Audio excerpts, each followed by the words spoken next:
All right, I'd like to call to order the budget hearing immediately followed by the annual district meeting for the Elkhorn Area School District. It's Monday, July 26, 2021, 6 o'clock. We're in the auditorium of the high school. In a moment, I guess I'll turn it over to Mr. Tadlock and Mr. Truin to go over the budget. Before I do that, I guess I'd like to say for those of you that are at home, a year ago, I stood here and I said that we had some challenges that lay ahead, but I couldn't think of a better group of people to go through those challenges with. And I'm proud to report that the district employees exceeded my expectations in every way, and I really want to thank them for that. There was no playbook for this thing, but they got it done.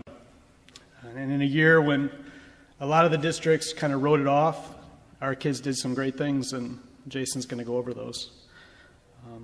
And I wish I could stand here and say that the challenges were all over, but unfortunately I think we probably have some challenges that still lay ahead. But I'm quite certain that whatever life throws at us, we'll get through it together. All right. Jason, it's up to you. Thank you very much, Mr. O'Donnell, and welcome to all of those who are attending our meeting tonight. Thank you for coming. And to the hundreds of our viewers online, thank you for tuning in.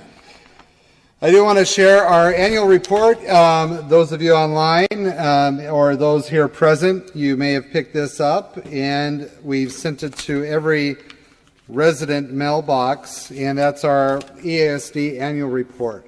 So I'd really encourage you to take a look at this. The purpose of this is to highlight the works of what took place this past year. And as Mr. O'Donnell said, it was a year unlike any that we've seen or that we perhaps would have projected.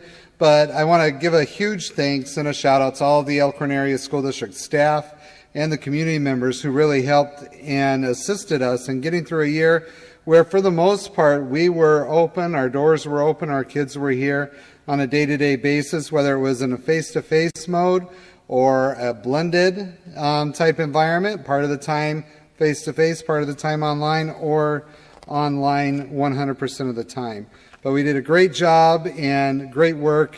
Recently, I had an opportunity to attend a conference with other superintendents from around the country. And, they shared their experiences and stories, and I can say that we're very blessed and fortunate to be here in Elkhorn. There were districts that lost 20% of their staff because they didn't feel safe, didn't feel comfortable working in this COVID environment where they just resigned and or retired. We didn't have that impact. Our staff came, they showed up, they came to work, and they served the students, and I want to thank them for that. If you look in your annual report, I just want to highlight a few things. On page 4, you'll see we have a new position this year, a Community Resilience Outreach Coordinator. And to start the year off, Cinta really spent a lot of time doing contact tracing and phone calls, not what we originally planned for her position, but she did a great job stepping up and helping support families that way.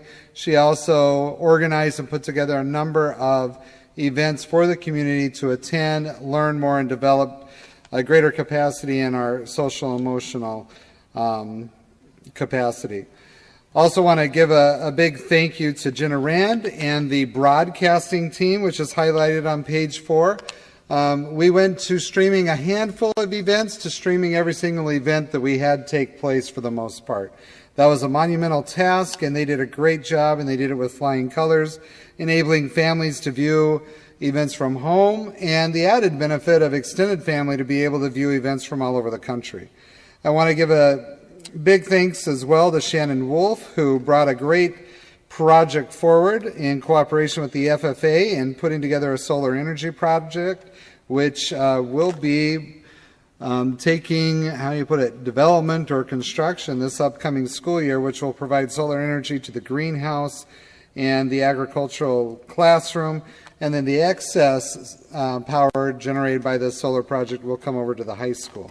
So I want to thank them for their efforts there. There's lots of projects. I'm not going to go through them all, or lots of highlights, but I do want to mention as well, page 6, we did lose one of our staff members, Officer Joe Kirkpatrick, prior to the school year. He was our SRO officer, and I wanted to share that in an outpouring of love and support for him in honor of his memory. The community raised over $20,000 for a sitting area, patio or paver area that will go in the front that will be a memorial and a remembrance area for people to come together and sit and enjoy each other's company. We also want to point out the FCCLA and the Spirit of Hope's meals. They actually help provide meals to the community. I think that's something that we really found a lot of people stepping up. Our food service stepped up last summer, providing meals to adults within the community. And this was funded through donations, over $60,000 in generous donations from the community to provide tens of thousands of meals to adults during the shutdown. It just seems, like a very minor thing because of COVID, but we had the renovation project finished at the old St. Patrick's. The Options Virtual Charter School opened up and is beautifully remodeled. They did a great job with that. If you ever have a chance, go and take a look at it. On page 10, I want to highlight the Rocket League state champions. Our Elkhorn Area High School esports team continues to grow. The advisors do a wonderful job with that, and they received a lot of honors, including a student who received a very large scholarship to go and compete at the college level in esports. You'll also notice that we received a national recognition. We were one of 11 schools who were recognized by the National Coalition of Certification Centers for our leadership in innovation and technical education. When you're getting to be one of 11 in the entire nation, that's quite an honor and reflective of the great work of all the teachers in that program in those areas. HOSA continues to make it look really easy on page 11, speaks to that, as well as our Skills USA. We're one of 24 schools named a Skills USA model for excellence in the country. Page 12, still in the distinction section, our boys soccer team made it back to state again in the Final Four. And you'll look at the bottom of page 12, and then over to page 13 are all of our athletes who received all state level recognitions. It's quite the crew this past year that we had. If you look at page 14, the Avid School-Wide Site of Distinction was received by the high school, and a very significant honor, less than 1% of Avid schools received this. The middle school qualified as a Avid demonstration school. That's a national honor as well, which then makes them eligible for other schools to come and look and see what they did. It's a very rigorous process that they went through. I want to congratulate them for that. And then the Elkhorn Area High School was again recognized as one of the best schools in Wisconsin, the U.S. News rankings. And distinction, perhaps, I don't know, we have so many great things going on, but perhaps one of the highest is that all of our elementary schools, as well as the middle school and the high school, received the gold level honors for what's called our multi-level systems of support, or RTI program, which, to give you some context for that, there's a lot of criteria that you have to meet, a very, again, rigorous checklist that they go through. We have Jackson, Tibbetts, Westside, the middle school and the high school, 5. I believe there's only 38 schools in the entire state that have received this honor. We have 5 of the 38 right here in the district. So they've done great work along those lines. I want to thank Amy G. and Sarah Bosch for their leadership as curriculum directors and helping make sure that they got that set up and everything lined up. The page 15, we also received for the 4th year in a row the district designation as a distinguished district. And along with that, the high school also received distinguished school. The middle school also received the distinguished school recognition, and all 3 of the elementaries did. To give a little bit of context, in that honor, we're one of 23 districts in the entire country to receive that distinguished district award. I believe there are over 10,000 school districts that utilize Project Lead the Way.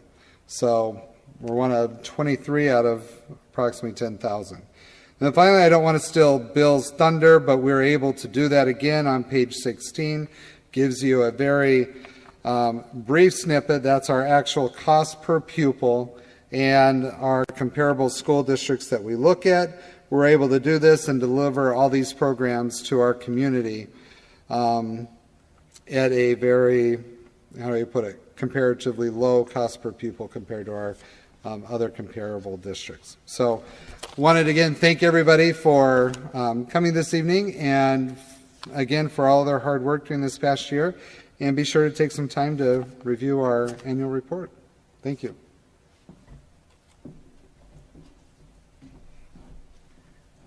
Thank you, Mr. Tadlock.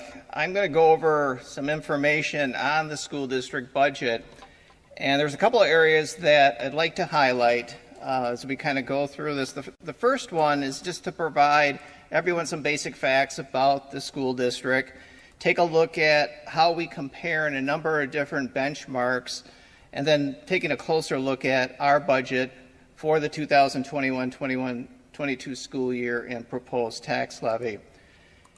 This first line graph shows our actual student enrollment over a period of 30 years. So it goes back to 1990 through 2020. You can see the growth over the time. This represents what's called our head count. So it represents those students that are residents of the Elkhorn Area School District attending us, and also the open enrollment students that are attending here in Elkhorn.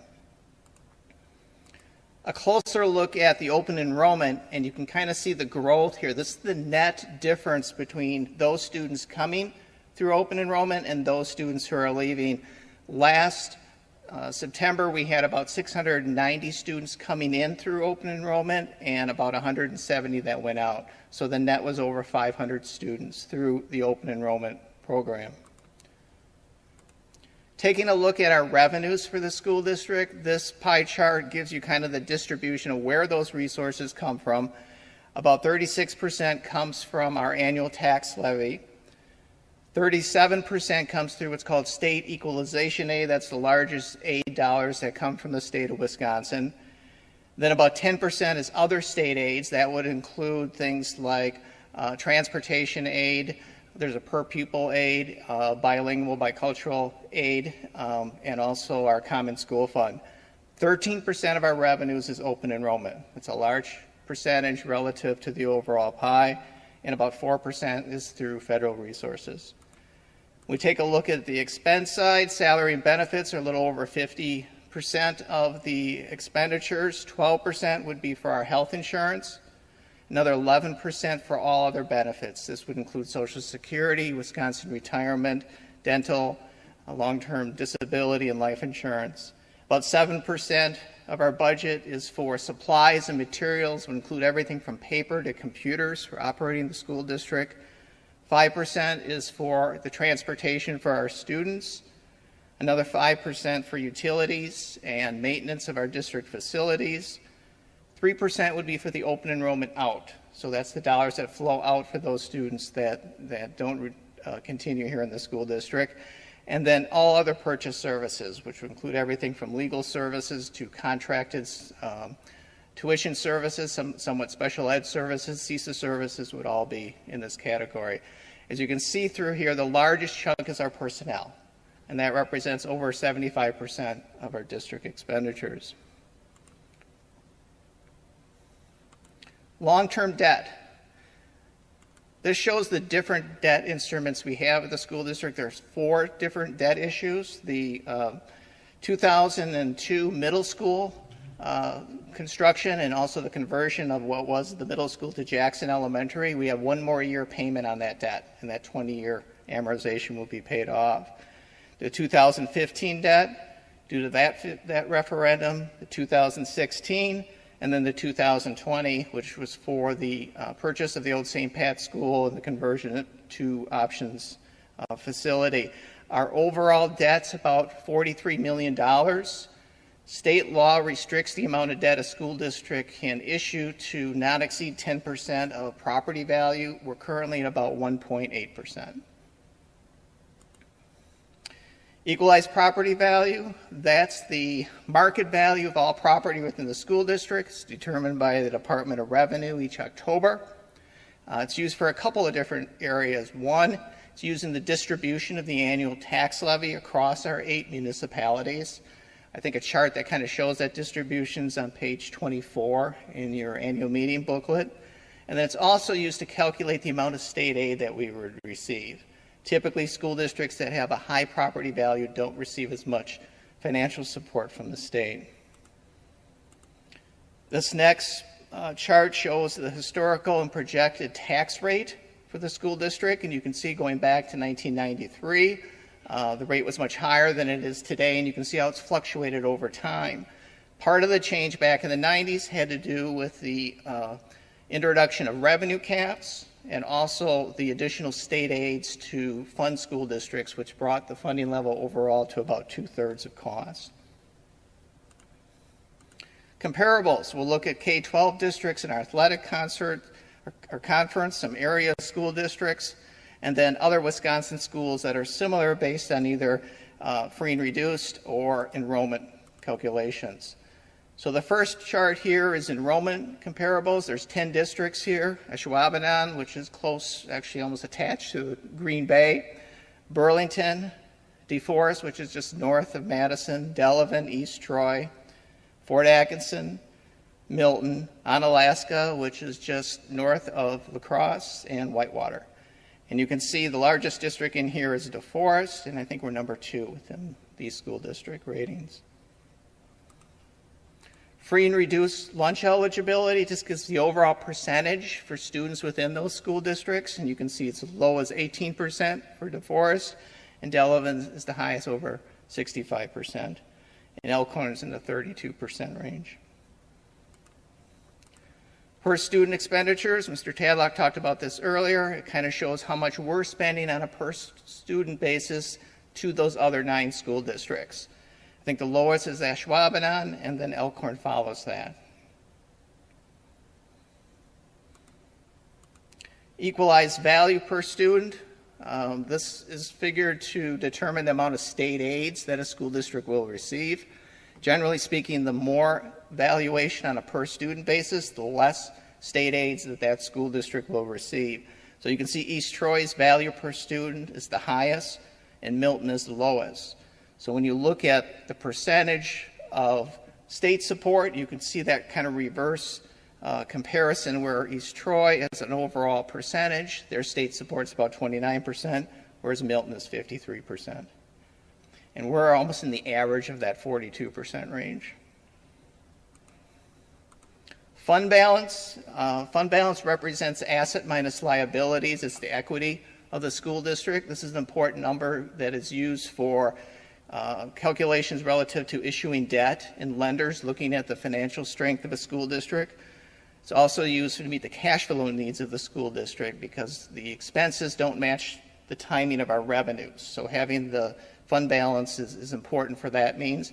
And sometimes you hear people talk about a rainy day fund. So unexpected expenses is another use for the fund balance. Tax rate per $1,000 equalized value. This would be last year's tax levy and how our levy compares to these 9 other comparable school districts. Now I'm going to take a look at the state of Wisconsin's budget and also the impact of the federal government on K-12 education. The state of Wisconsin always does a 2-year budget, so they just completed, which would have been the 2021-23 biennial budget. A couple of significant components relating to that. First of all, there was no increase in what's called the per student calculation in the revenue cap amount. And we'll talk about that a little bit more. There was also no increase in what's called the per pupil aid. Currently, it's about $742 per student. They're projecting about a 2% increase in special ed aid in the second year of the biennium. It's going to go from about 26% of reimbursement to 28%. And we're also going to see some equalization aid, additional dollars, which will result based on the freezing of the revenue cap and a reduction in the actual tax levy for the school district. When you look at federal dollars, they're under authorization called ESSER, which is the Secondary School Emergency Relief Act. And there are a series of these that were authorized through Washington, through the legislature, through the president, dating back to March of 2020 was ESSER 1, and then ESSER 2 was December of 2020, and ESSER 3 was March of 2021. Total dollars that the school district will receive is about $3.2 million in ESSER funds. At this time, we've utilized a number of those dollars. About $750,000 have been used to provide what we'll call safe face-to-face instruction this past school year. That would include things like furniture, student individual desks, signage, personal protective equipment, cleaning supplies, technology tools, HVAC improvements. Taking a closer look at the revenue cap calculation, it's a formula that the state has come up with that limits the amount of money a school district can generate through the combination of general state aids and the local tax levy. So it represents about 75% of our revenues. It's a formula that's calculated by multiplying a per pupil allocation by our student enrollment. The per pupil allocation typically is adjusted each year for inflation, usually in the neighborhood of around $200, could be a little more, a little less. At $200, that would represent about 1.9% increase in the revenue cap. With the calculation, and in this example, it's just over $31 million, basically it's a combination, again, of the state aids and the property tax. So once you do the calculation, and the state tells you how much you have for state dollars, the balance, or the maximum balance, is the amount that you could tax through the annual tax levy. As state aids go up, generally the levy will go down, assuming that the revenue cap calculation is frozen, which it is for the next 2 years.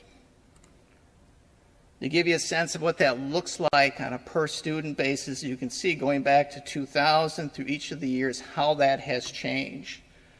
Generally, it's an increase. The only year that it actually went down was when we had Act 10 in 2011.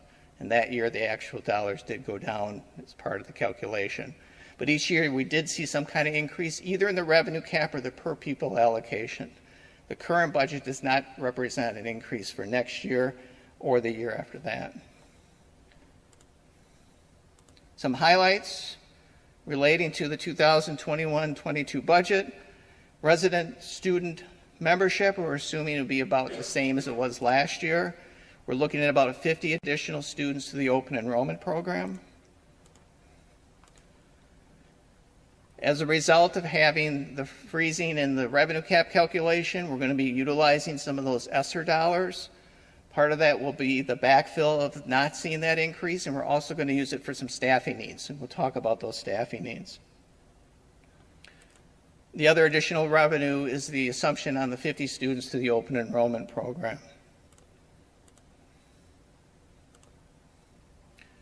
At this time, we're looking at 3 instructional staffs in the special ed department for this upcoming school year. 2 of those would be at the elementary level, 1 at the high school level, and an aide also at an elementary level. Additional social worker for our career and college academy, which was previously funded through a state grant. Additional premium costs for our property and our casualty insurance.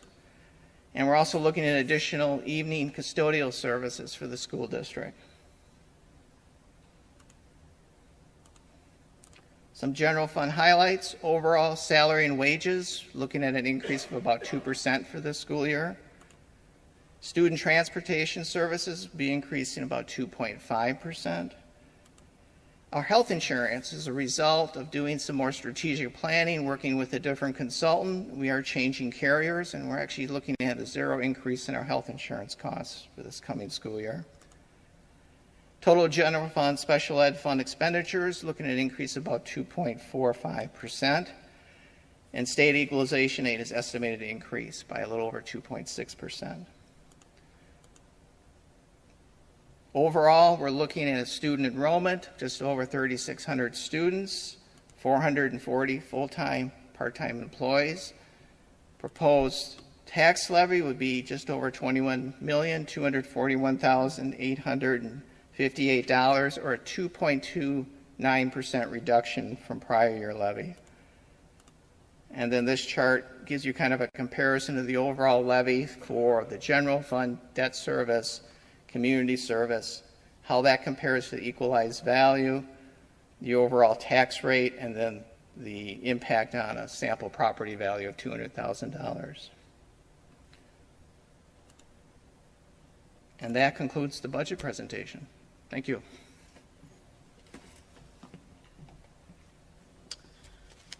Thank you, Bill.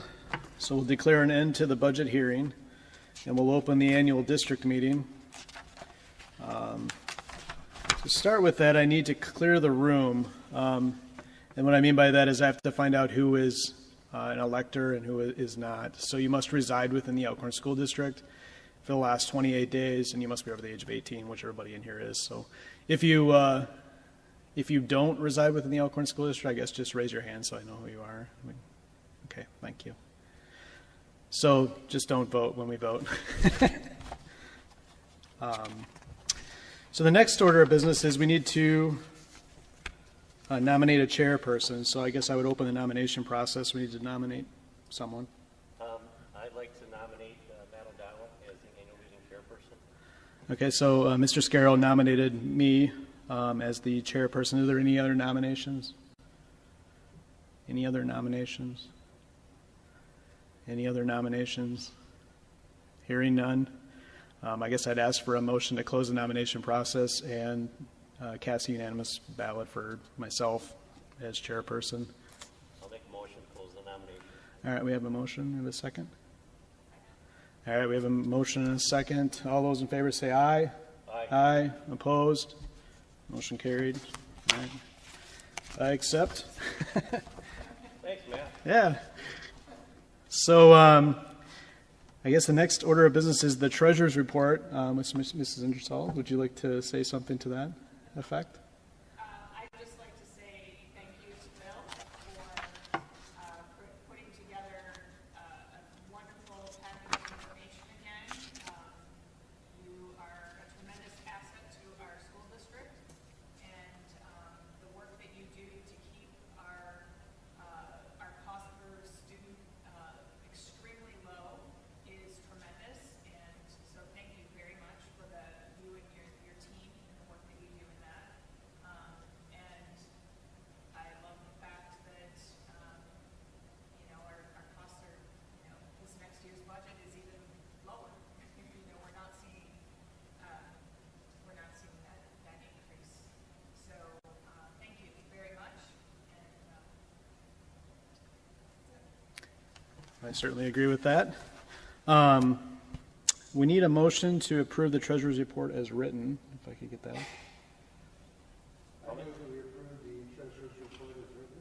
Thank you. Is there a second? I'll second it. It's been moved and seconded to approve the treasurer's report as written. All those in favor say aye. Aye. Opposed? Motion carried. Next, we need to establish salaries and travel reimbursement for board members. These haven't changed since I've been on the board for the last decade, and I think I remember Susan saying it hadn't changed in the time that she was on it. So it's been a long time, so we're not asking to change anything. But I would need a motion to approve that. I'll make a motion to approve the printed salaries, travel reimbursement, and per diems for the school board members as presented. Thank you. Is there a second? Second. It's been moved and seconded to approve the salary, travel reimbursement, and per diem fees for the school board members. The president's salary $80, vice president, clerk, and treasurer at $60, members at $50. Travel reimbursement in the school board business is IRS allowable amount. Committee meetings 0 to 2 hours at $30, 2 to 4 hours at $40, over 4 hours board meeting rate, and that said salaries will only be paid for those meetings that they attend. All those in favor say aye. Aye. Aye.